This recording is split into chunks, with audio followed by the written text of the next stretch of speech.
S, நம்ம அடுத்து பார்க்க போகிறது வந்து எம்பெட்டட் டெரிவேட்டிவ்ஸ். அப்போ எம்பெட்டட் டெரிவேட்டிவ்ஸ்னால் என்ன அப்படின்னு பார்த்தீங்கன்னா, எம்பெட்டட்ன்ற வார்த்தைக்கு வந்து உள்ளே மறைத்திருக்கும் அல்லது சேர்ந்து இருக்கும் என்பது பொருள். சிஏ ஃபைனல் நம்ம பார்க்க போகிறோம். இது வந்து என்னன்னா சிஏ சிஎம்ஏ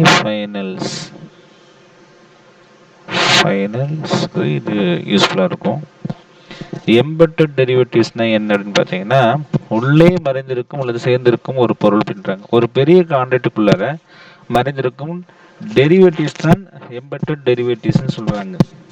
இப்போ டெரிவேட்டிவ்ஸ் நல்லா தெரிஞ்சுக்கிட்டிங்கனாவே இதில் ஒரு கொஞ்சம் 8 மார்க் வரைக்கும் எடுக்கலாம். 3 கண்டிஷன் சொல்கிறாங்க. ஃபஸ்ட்டு வந்து economic characteristics not closely related to host.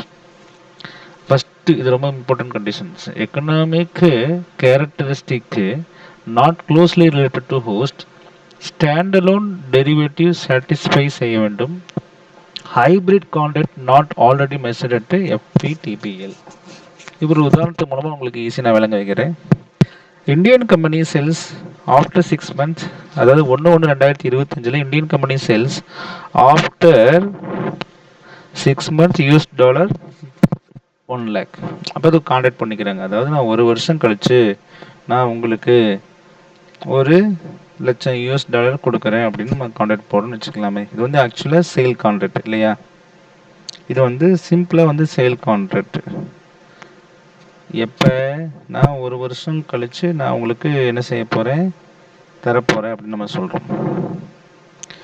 இது வந்து ஒரு நார்மலான கான்ட்ராக்ட். அப்போ அவங்க என்ன சொல்கிறாங்கன்னா, நார்மல் கான்ட்ராக்டை நம்ம வந்து பிரிக்கலாம். ஒரே நிமிஷம்ங்க. எஸ், ஒரு ஃபஸ்ட்டு பேசிக்கான ரூல்ஸ் பார்த்தீங்கன்னா, எம்பெட்டட் டெரிவேட்டிவ்ஸ்னால் என்னென்னா ஒரு 3 விஷயத்தை நம்ம படிச்சாச்சு. இந்த 3 விஷயத்தில் வந்து கண்டிப்பாக சாட்டிஸ்ஃபை ஆகணும். அதாவது ஹோஸ்ட் கான்ட்ராக்ட் வந்து கடன் சேல்ஸ் பண்ணுறாங்க. ஹோஸ்ட் கான்ட்ராக்ட் வந்து சேல்ஸு. எம்பெட்டட் வந்து கரன்சி ரிஸ்க்கு. ஏன்னா வாட் இஸ் சேல்ஸு, நான் சேல்ஸ் பண்ணிட்டேன். அப்போ அதில் வந்து கிரெடிட் ரிஸ்க் இருக்கும். இது வந்து இன்ஹரண்ட்டு கிரெடிட் ரிஸ்க் இருக்கும். அவன் பணம் தருவானான்றது கிரெடிட் ரிஸ்க்கு. ஆனால் எம்பெட்டட் அப்படின்றது வந்து USD currency risk. US dollar வந்து ஸ்பாட்டில் 80 ரூபா இருந்துச்சு, அதுக்கப்புறம் ஏறுது 85 ரூபா ஏறுது, ஜூன் வந்து 90 ரூபா ஏறுதுன்னா அப்போ ஃப்ளக்சுவேஷன் கரன்சி ஃப்ளக்சுவேஷன் ரிஸ்க் எனக்கு இருக்குது. அப்போ தான் அடிஷ்னல். இதுதான் வந்து எம்பெட்டட். ஒரு ஹோஸ்ட் கான்ட்ராக்டுக்குள்ளே மறைஞ்சிருக்கக்கூடிய இன்னொரு டெரிவேட்டிவ்ஸ் கான்ட்ராக்ட் அப்படின்னு சொல்கிறாங்க. இப்போ sales is not a derivative, but உள்ள இருக்கக்கூடிய கரன்சி ரிஸ்க் மட்டும் என்ன ஆயிடுச்சு, டெரிவேட்டிவ். ஏன்னா இது எல்லாமே பார்த்தீங்கன்னா underlying assets, future settlement, no initial payment. இந்த 3 கண்டிஷன் ஃபில் பண்ணாவே வந்து அது என்ன சொல்லிடுறீங்க, யூஐஏஎஃப்னு சொல்கிறீங்க. Underlying assets, initial investment no, and future settlement. இதுக்கெல்லாம் டெரிவேட்டிவ்ஸ். அப்போ ஹோஸ்ட் கான்ட்ராக்ட் செல்ஸில் வந்து எந்த ஒரு டெரிவேட்டிவ்ஸ் இல்லை, அது வந்து நான் டெரிவேட்டிவ் கான்ட்ராக்ட்ஸ். ஆனால் நான் டெரிவேட்டிவ் ஒரு நான் டெரிவேட்டிவ்ஸ்குள்ள ஒரு டெரிவேட்டிவ் நல்லா புரிஞ்சுக்கணும். அப்போ இது வந்து நாட் க்ளோஸ்லி ரிலேட்டட்னு சொல்கிறாங்க. இது என்னென்னா ஐஎன்ஆர் கம்பெனிக்கு யூஎஸ்டி வந்து கரன்சி எக்ஸ்போசராக இருக்குது. அப்போ not closely related. Not closely ரிலேட்டட்னா சேல்ஸ் கான்ட்ராக்டில் கிரெடிட் ரிஸ்க்ன்றது வந்து க்ளோஸ்லி ரிலேட்டடு இல்லையா? Closely related. ஏன்னா நான் சேல்ஸ் பண்ணுறேன், சேல்ஸ் பண்ணால் பணம் தர மாட்டாங்க அப்படின்றது கிரெடிட் ரிஸ்க்கு இல்லையா? அப்போ வந்து அது என்ன சொல்கிறீங்க நீங்கள், ரிஸ்க்கு க்ளோஸ்லி ரிலேட்டட்னு சொல்கிறீங்க. ஆனால் இங்கே வந்து இது வந்து யூஎஸ்டி கரன்சி ரிஸ்க்குன்றது அதுக்கு ரிலேட்டடே கிடையாது. நம்ம வந்து அப்புறம் செப்பரேட் பண்ணணும். எதையும் செப்பரேட் பண்ணணும், ரெண்டுத்தையுமே ஹோஸ்ட்டையும் எம்பெட்டடையும் நீங்கள் என்ன செய்யணும், செப்பரேட் பண்ணணும் அப்படின்னு சொல்கிறாங்க. அப்போ இந்த இடத்துல நீங்கள் அண்டர்ஸ்டாண்டிங் பண்ணிக்க போகிறீங்க what is a embedded derivatives. அப்போ ஐஎன்ஆருக்கு ஹோஸ்ட் கம்பெனி வந்து சேல்ஸ் கான்ட்ராக்டு. அப்போ இது வந்து ஐஎன்ஆரில் தானே இருக்கும். இந்தியன் கம்பெனிஸ்னால ஐஎன்ஆர் தான், ஃபாரின் கம்பெனிஸ் தான் யூஎஸ்டி வருது. அப்போ ஐஎன்ஆருக்கு வந்து யூஎஸ்டி எக்ஸ்போசர்ஸ் வந்து நாட்டு க்ளோஸ்லி ரிலேட்டடு, அதனால் செப்பரேட் பண்ணணும். ஆனால் சேல்ஸ் கான்ட்ராக்ட் பண்ணும்பொழுது கிரெடிட் ரிஸ்க்ன்றது வந்து க்ளோஸ்லி ரிலேட்டடு, அதை என்ன செய்ய தேவையில்லை, நம்ம நாட் செப்பரேட்.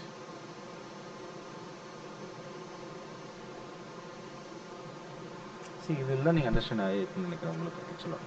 அதாவது எப்பெல்லாம் வந்து இந்த எக்ஸாம்பிள்ஸ் யூஸ் ஆகும்னு பார்த்தீங்கன்னா, க்ளோஸ்லி ரிலேட்டடா அல்லது நாட் க்ளோஸ்லி ரிலேட்டட்னா, க்ளோஸ்லி ரிலேட்டட்னா என்னென்னு பார்த்தீங்கன்னா, யாருக்கு க்ளோஸ்லி ரிலேட்டட் சொல்லணும். ஃபஸ்ட்டு வந்து ஐஎன்ஆர் மோஸ்ட் கான்ட்ராக்ட் வந்து ஐஎன்ஆர் தான் இருக்குதுன்னா, ஐஎன்ஆருக்கு வந்து சேல்ஸ் ஆஃப் கூட்ஸ் தான்.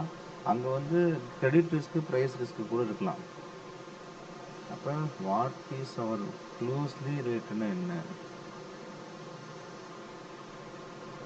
ஐஎன்ஆர் இந்தியாவுக்கு வந்து சேல்ஸ் பண்ணுறாங்க கூட்ஸ், சேல்ஸ் கூட்ஸ். அப்போ என்னென்ன ரிஸ்க் இருக்குது? ரெண்டு. ஒன்று கிரெடிட்டு பணம் வராமல் போகலாம், அல்லது ப்ரைஸ் ரிஸ்க், ப்ரைஸ் சேஞ்சஸ் ஆன ரிஸ்க் இருக்குது இல்லையா? அப்போ இந்த ரெண்டு ரிஸ்க் வந்து க்ளோஸ்லி ரிலேட்டடா? அப்போ இது வந்து செப்பரேட் செய்ய வேண்டிய அவசியம் இல்லை. அப்போ no separate. But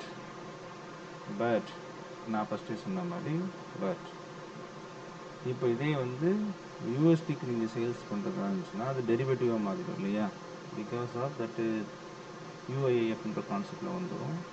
underlying initial investments and future settlement அப்படின்னும் பொழுது டெரிவேட்டிவ்ஸு, இந்த டெரிவேட்டிவ்ஸ் வந்து நாட்டு க்ளோஸ்லி ரிலேட்டட். இதுதான் வந்து நாட் க்ளோஸ்லி ரிலேட்டட். அப்போ இது உங்களுக்கு புரிஞ்சிருக்குன்னு நினைக்கிறேன். அப்போ உங்களுக்கு இப்போ எம்பெட்டட் டெரிவேட்டிவ்ஸ்னால் என்னென்னு தெரிஞ்சிருக்கும். இதில் என்னங்க தேர்டு கரன்சி வந்துச்சுனாவே, ஃபார் எக்ஸாம்பிள் இந்தியன் கம்பெனி ஒன்று இருக்கும். Indian company buys from US, இது ஐஎன்ஆர். இது என்னது? டாலர்.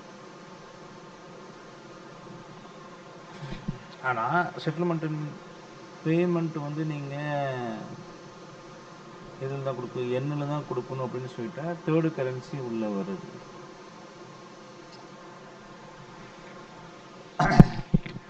அப்போ வென் தேர்ட் கரன்சி உள்ள என்ட்ரு ஆகும்போது it is also called embedded derivatives. அப்போ வந்து க்ளோஸ் ரிலேட்டடானு பார்த்தா நாட் க்ளோஸ் ரிலேட்டடு. அப்போ லாஜிக்கலாக உங்களுக்கு அண்டர்ஸ்டாண்ட் ஆகிருக்கு இந்த கணக்கு. ஸோ இந்த மூணு விஷயம் எம்பெட்டட் டெரிவேட்டிவ்ஸ்னால் என்னன்னு பார்த்தீங்கன்னா, எக்கனாமிக் கேரக்டர்ஸ் நாட்லி closely related to host, standard and derivative satisfy செய்ய வேண்டும், hybrid contract not already measured FP TPL. So இதான் உங்களுக்கு எம்பெட்டட் டெரிவேட்டிவ்ஸ்னு சொல்லுவாங்க. இதை வச்சு ஒரு சம் போட்டால் அண்டர்ஸ்டாண்ட் ஈஸிலி. தேங்க்யூ.